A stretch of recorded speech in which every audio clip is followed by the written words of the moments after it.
Sabe aquela sensação de estar sempre correndo, buscando sucesso, mas sentindo que algo importante está ficando para trás? Pois é exatamente sobre isso que vamos falar hoje, mergulhando nas ideias do livro Gente Feliz Trabalha e Vive Melhor, da Flávia Caetano. Pense neste material como um verdadeiro mapa para quem quer mais do que um bom salário, para quem busca uma carreira com propósito e, claro, muito mais felicidade.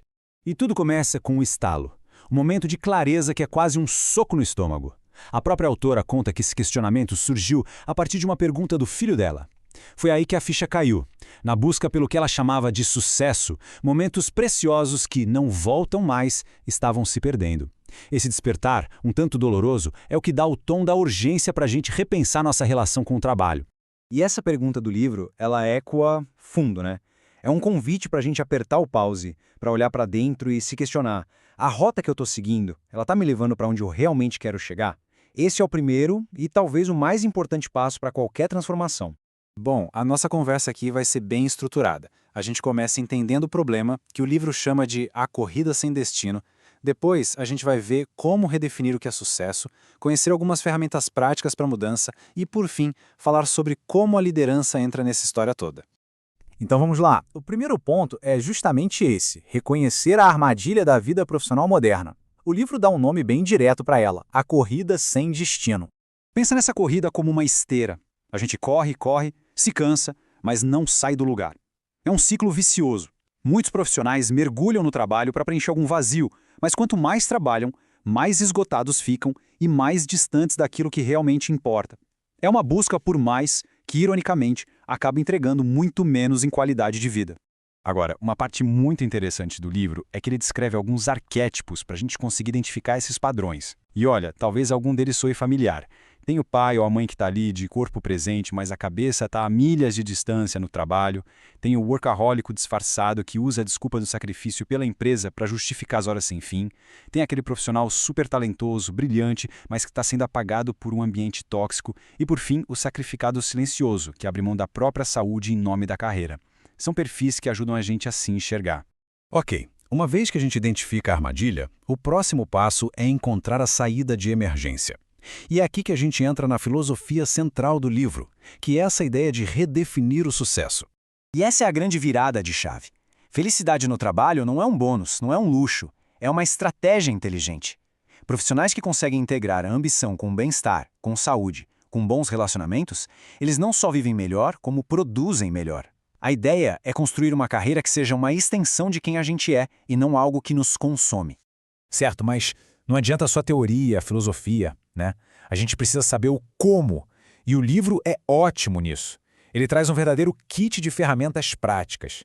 Vamos dar uma olhada em algumas das mais poderosas. A matriz de Eisenhower é um clássico. E não é à toa. Ela nos força a fazer uma distinção crucial: o que é urgente e o que é importante. Muitas vezes não é a mesma coisa. E o grande segredo, o pulo do gato segundo o livro, é passar o maior tempo possível no quadrante 2. É ali que moram o planejamento, as novas oportunidades, a prevenção de crises. São as atividades que nos tiram do modo apagar incêndio e realmente impulsionam nossa carreira e bem-estar a longo prazo. E junto com essa matriz vem outro conceito fundamental: o essencialismo.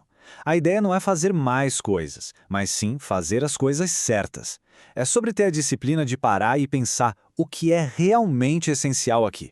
E a partir daí, ter a coragem de dizer não para todo o resto. É menos barulho e muito mais impacto. Outra ferramenta visual muito boa é a roda de resultados. Pensa nela como um raio-x da vida profissional. Você dá uma nota para cada área importante, desde os resultados que entrega até o equilíbrio com a vida pessoal. E pronto, você tem um mapa claro de onde estão seus pontos fortes e, mais importante, quais áreas estão precisando de mais atenção para que a roda gire de forma suave e equilibrada. Muito bem. Até agora, o nosso foco foi muito no indivíduo, na jornada pessoal. Mas essa transformação não acontece no vácuo, certo? Por isso, a última parte da nossa conversa amplia o foco para o coletivo, para a liderança e para a cultura das empresas. E olha, liderança humanizada não tem nada a ver com ser bonzinho, é pura estratégia de negócio. Ela se apoia em pilares sólidos como empatia, a criação de um ambiente com segurança psicológica, onde as pessoas se sentem à vontade para errar e inovar, comunicação transparente e sistemas de feedback que realmente ajudam no crescimento. As empresas que entendem isso são as que atraem e mantêm os melhores talentos hoje em dia. E o mais legal é que esses princípios se adaptam a qualquer realidade. Numa empresa pequena, isso pode se traduzir em horários mais flexíveis e uma comunicação super direta. Já numa grande corporação, a gente vê isso em investimentos pesados em universidades corporativas, programas de bem-estar. O formato muda, mas a essência é a mesma: colocar as pessoas no centro da estratégia. No fim das contas, tudo que a gente conversou se conecta neste roteiro de crescimento profissional. Ele mostra que a jornada começa lá no desenvolvimento de novas competências, passa pela aplicação prática e leva a um sucesso que é sustentável. E por que sustentável? Porque ele não é só financeiro, ele está alinhado com um propósito maior, com o bem-estar. É sobre construir valor de verdade, passo a passo. E para fechar, a gente volta para o começo, para o que é essencial. O livro nos dá um mapa, várias ferramentas, mas a jornada é sempre única e pessoal.